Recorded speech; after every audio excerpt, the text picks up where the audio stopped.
그동안 너무도 많은 이슈들이 정말 다사다난 한 해가 아니라 한 분기를 지나가면서 이 사회가 어떻게 돌아갈지 더욱더 궁금해지는 시장이 된 것 같습니다. 오늘은 이제 전체적인 분위기의 시황 상황을 한번 얘기해 볼까 합니다. 1월 달에 이제 그 오세훈 시장께서 토호제 해제를 갖다 적극 검토한다 이런 말이 나오면서부터 약간씩 꿈틀거리기 시작했던 시장이 2월 13일 날이죠. 토호제를 해제했습니다. 장산대청. 네 군데의 그 217곳의 그 여러 단지들을 다 풀었었습니다. 매매가가 3.7%까지 서울시는 해제된 이후에 시장이 요동을 쳤습니다.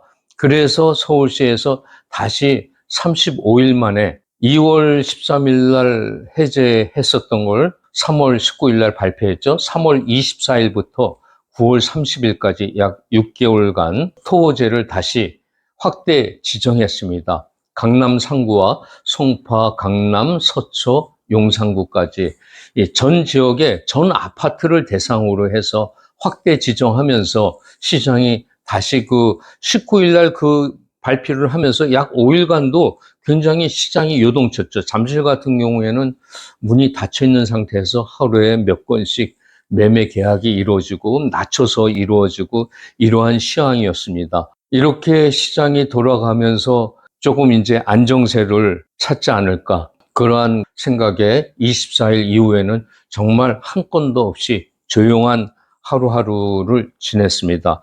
토지거래 허가 재지정 이후에 집값이 안정을 되찾는 모습이지만은 당분간은 아마 서울 집값이 숨고르기를 하지 않을까 이런 생각은 듭니다. 장산대청 이쪽으로 해서 강남구 이쪽으로 해서 평균 0.68%의 그 거의 0.7%죠. 0.7%의 상승률을 갖고 있다가 최근에 보니까 0.1%대로 둔화됐습니다. 하지만 이게 제가 볼 때는 6개월이라는 기간을 두고 있는데 그러면서 6개월이 긴 시간이 아니죠. 금방금방 갑니다. 공급 부족이라는 것이 있죠. 거기에 대한 이슈가 아직 남아있고 그리고 이제 대출이 인하 가능성이 지금 세 차례 인하를 해서 2.75% 이렇게 인하되고 있는 가운데 정부에서는 또 다시 대출을 규제하려고 하고 있고 인하 가능성은 아직 많이 열려져 있습니다만 지금 세계 경제에 어떠한 그 영향이 있는지 그거에 따라서 또 좀 틀려질 수도 있겠죠. 그리고 인근 지역에 있던 그 풍선 효과가 확실하게 대출 규제를 하면서 크게 나타나지는 않지만 그 풍선 효과는 조금씩은 나타날 거로 우려가 되고 있습니다. 하지만 서울시장은 그렇게 얘기했죠. 이것뿐만 아니라 토호제를 확대 지정하면서 다른 지역에까지 뭐가 문제가 된다면은 즉각적으로 시행을 하겠다. 토호제를 실시하고 또는 조정 대상 지역으로 묶겠다. 이런 얘기를 해서 이것도 좀 무서운 이슈가 될 수도 있습니다. 엊그제 탄핵이 돼서 윤석열 대통령이 물러나게 되고 거기에 세계 경제는 둔화되는 모습, 미국 트럼프의 그 관세 조치, 거기에 지금 세계 각국에서 대응하려 하고 이런 가운데 하반기에 스트레스 DSR 3단계가 시행이 되게 돼 있습니다. 그래서 이 부동산 시장에서 정말 대출 규제의 문턱이 높아지기 전에 막판에 매수세가 유입될 가능성도 있지 않을까 이런 생각이 들거든요. 대출 문턱이 낮아지는 이것도 수요를 부추기고 있기 때문에 대출 문턱을 지금 강화하고 있고 이 가운데 7월에 스트레스 DSR 3단계가 시행이 된다면은 더욱더 묶어질 가능성도 있습니다. 그렇기 때문에 이 거래량 감소 주요 원인은 실거주 의무를 부과하고 있고 또 갭 투자를 차단하고 있고 대출 규제를 하고 있고 이런 가운데에서도 더욱더 강화되기 전에 향후 부동산 흐름에 어떤 PF적인 문제라든가 기준금리 인하 여부 이런 것도 있고 또 신규 주택 공급의 부족 이런 것이 대두되고 있기 때문에 앞으로 시장이 더욱더 강화되기 전에 조금의 풍선 효과로 조금씩 상승의 여력은 있다고 봅니다. 시장 흐름에서 대출, 전세자금 대출 관리라든가 이런 것도 지금 원래 7월에 시행하려고 했던 그 전세자금 대출 그 보증, 허그에서의 그 보증이 100%가 5월 달부터 90%로 조기에 적용할 예정으로 있습니다. 그렇게 되면은 5월 달에 조기 적용하면은 각 은행들은 자기네가 나머지 10%를 보장해야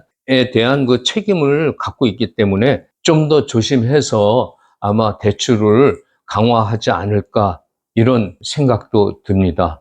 그러니까 여러분께서는 그런 그 정책적인 것 이런 것들을 잘 생각해서 좀 더 리스크 없이 내 집을 구매하시거나 또 내 집을 매매하시는데 시기를 잘 선택하셔야 될 것 같습니다. 그냥 토지 지정이 되면은 매매를 하시면은 2년 후 의무적으로 거래를 하셔야 됩니다. 2년 거주를 하고 지방자치단체장에게 승인을 받는데도 보름 정도 가까이 걸립니다. 그 걸리는 동안에 매수자와 매도자가 동시에 같이 신고를 해야 되고요.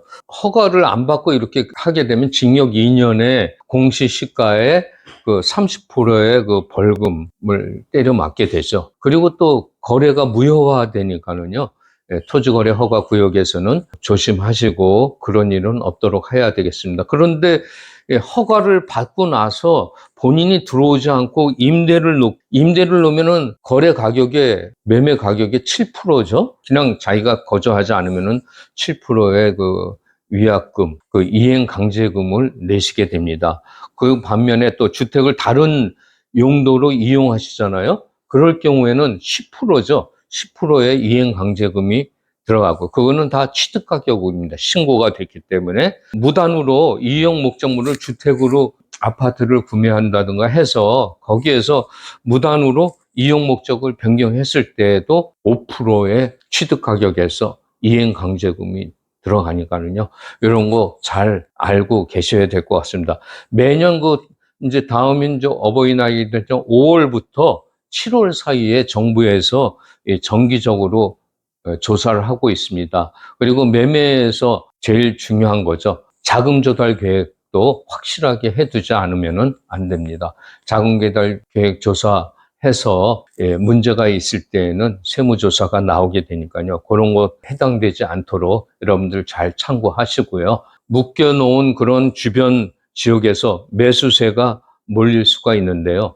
그런 묶어놓은 지역 그 주변 지역에서의 그 매수세의 풍선 효과가 크지는 않지만 조금씩은 나타날 겁니다. 앞으로 6월에 2달밖에 안 남았는데요. 또 이슈가 공약에서 어떤 것이 어떻게 나오느냐 그 공약에 따라서 또 부동산 시장이 얼어붙을 수도 있고 또 풀릴 수도 있고 이것도 잘 판단하시기 바라면서 세계 경제의 힘든 시간 현명한 선택이 되시길 바라면서 오늘 이 시간은 이렇게 여러분들과 같이 주변 시세, 그리고 시황, 그리고 전셋값에 집값이 안정을 찾는 것 같지만 당분간 서울 집값은 또 어떻게 변할 수 있을지 지금의 그 세계 경제 속에서 불안한 경제 속에서 보다 나은 삶을 영위할 수 있으시길 바라면서 오늘 이 시간 마치겠습니다. 감사합니다.